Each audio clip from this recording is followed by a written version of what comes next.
আসসালামু আলাইকুম everyone, welcome back to my channel. আজকের আয়োজনে থাকছে রেস্টুরেন্ট স্টাইলের চিকেন চাউমিন। চেষ্টা করেছি খুব সহজভাবে রেসিপিটি আপনাদের সাথে উপস্থাপন করার। যদি ভিডিওটি ভালো লাগে তাহলে যারা আমার চ্যানেলে নতুন আছেন প্লিজ চ্যানেলটি সাবস্ক্রাইব করে পাশে থাকা বেল বাটনটি প্রেস করবেন, তাহলে আমার পরবর্তী ভিডিও নোটিফিকেশনের মাধ্যমে সবার আগেই আপনার কাছে চলে আসবে। তো চলুন চলে যাই মূল রেসিপিতে। চাউমিনের জন্য প্রথমেই আমরা একটা সস তৈরি করে নিব। তো 2 টেবিল চামচ দিয়ে দিচ্ছি টমেটো সস, 1 টেবিল চামচ দিয়ে দিচ্ছি ওয়েস্টার সস, 1 টেবিল চামচ দিয়ে দিচ্ছি সয়া সস, হাফ চা চামচ দিয়ে দিচ্ছি চিলি ফ্লেক্স, হাফ চা চামচ দিয়ে দিচ্ছি কালো গোলমরিচের গুঁড়ো, 1 টেবিল চামচ দিয়ে দিচ্ছি চিনি। এখন এই সব কিছু ভালোভাবে মিশিয়ে নিব। চাউমিনের জন্য সসটা প্রথমেই রেডি করে রাখলে দেখা যায় যে ঝামেলাটা কম হয়। এখন আমরা চলে যাব চিকেনের প্রিপারেশনে। এখানে আমি মুরগির বুকের মাংস ছোট ছোট করে লম্বা করে কেটে নিয়েছি। এখন এর মধ্যে দিয়ে দিব খুব অল্প করে একটু লবণ, যেহেতু মাংসর পরিমাণ কম তাই লবণটাও অল্প করেই দিতে হবে। দিয়ে দিচ্ছি হাফ চা চামচের চেয়েও একটু কম আদা রসুন পেস্ট, দিয়ে দিচ্ছি হাফ চা চামচ সয়া সস এবং 1 চা চামচ দিয়ে দিচ্ছি লাল মরিচের গুঁড়ো। এখন এই সব কিছু দিয়ে মুরগির মাংসটাকে ভালোভাবে মেখে নিব। সব মশলা দিয়ে মেখে নেওয়ার পর এখন এর মধ্যে অ্যাড করব 1 টেবিল চামচ কর্নফ্লাওয়ার দেওয়ার পরও কর্নফ্লাওয়ারটা ভালো করে মাংসের সাথে মিশিয়ে নিব। একটা প্যান দিয়ে কিছুটা তেল দিয়ে দিয়েছি। তেলটা গরম হয়ে গেলে আমি মাংসগুলো এই তেলের মধ্যে দিয়ে দিব। তো তেল কিছুটা গরম করেই মাংসগুলো দিতে হবে, আর মাংসগুলো যখন একটা সাইড হয়ে যাবে তখন এগুলো উল্টিয়ে দিতে হবে। একটা সাইড না হতেই যদি উল্টিয়ে দেন তাহলে কিন্তু কর্নফ্লাওয়ারের লেয়ারটা ভালোভাবে মাংসের গায়ে পড়বে না, এটা ক্রিস্পি হবে না। তো এভাবে কিছুক্ষণ আমি এই চিকেনগুলোকে ক্রিস্পি করে ফ্রাই করে নিব।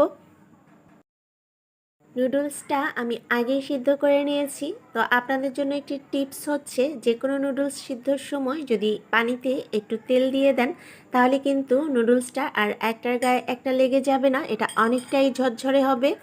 এখানে নিয়ে নিয়েছি গাজর, সবুজ আর হলুদ ক্যাপসিকাম, পেঁয়াজ কুচি, রসুন কুচি এবং কাঁচামরিচ। চুলায় একটা প্যান দিয়ে পরিমাণ মতো তেল দিয়ে দিয়েছি। এখন প্রথমেই এর মধ্যে আমি রসুন কুচিগুলো দিয়ে দিব। তো রসুন কুচিটা কিছুক্ষণ ভেজে নেওয়ার পর এর মধ্যে দিয়ে দিচ্ছি পেঁয়াজ কুচি আর দিয়ে দিব গাজরগুলো। তো গাজরটা আমি প্রথমে তেলের মধ্যে ভেজে নিব, ক্যাপসিকামটা পরে দিব, কারণ ক্যাপসিকাম খুব দ্রুত হয়ে যায়। 2-3 মিনিট গাজরটা ভেজে নেওয়ার পর এখন আমরা যে সসটা প্রথমে রেডি করে রেখেছিলাম সেই সসের পুরোটাই আমি এর মধ্যে দিয়ে নিব। সব কিছু একটু মিশিয়ে নেওয়ার পর এখন এর মধ্যে অ্যাড করে দিব আমরা যে নুডলস সিদ্ধ করে রেখেছিলাম সেই নুডলসগুলো। এইবার নুডলসগুলো সসের সাথে আর সবজির সাথে ভালোভাবে মিশিয়ে নিতে হবে। এখন এর মধ্যে দিয়ে দিচ্ছি কাঁচামরিচ। তো কাঁচামরিচগুলো আমি একটু কেটে দিয়েছি, এতে দেখা যাবে যে চাউমিনটা অনেকটাই স্পাইসি হবে। এরপর দিয়ে দিচ্ছি ভেজে রাখা চিকেনগুলো। তো এখন এই সব কিছু আবারও একটু মিশিয়ে নিতে হবে। সব শেষে অ্যাড করে দিব ক্যাপসিকাম। তো ক্যাপসিকামটা সবার লাস্টেই দিতে হবে, কারণ ক্যাপসিকামটা খুব দ্রুত হয়ে যায়। এটা যদি প্রথমেই দিয়ে দেন তাহলে কিন্তু একদম গলে আপনার চাউমিনটা দেখতে বা খেতে খুব একটা ভালো লাগবে না। তো সব কিছু মিক্স করে নেওয়ার পর এখন 2 মিনিটের মতো হাই হিটে আমি নুডলসটাকে চুলায় ভেজে নিব। ব্যাস, তাহলেই তৈরি হয়ে যাবে আমাদের রেস্টুরেন্ট স্টাইলের মজাদার চাউমিন। আমি নুডলস সিদ্ধ করার সময় এর মধ্যে লবণ দিয়ে দিয়েছিলাম, আর সসেও পর্যাপ্ত লবণ ছিল, যার কারণে আমার এক্সট্রা লবণ দেওয়ার প্রয়োজন পড়েনি।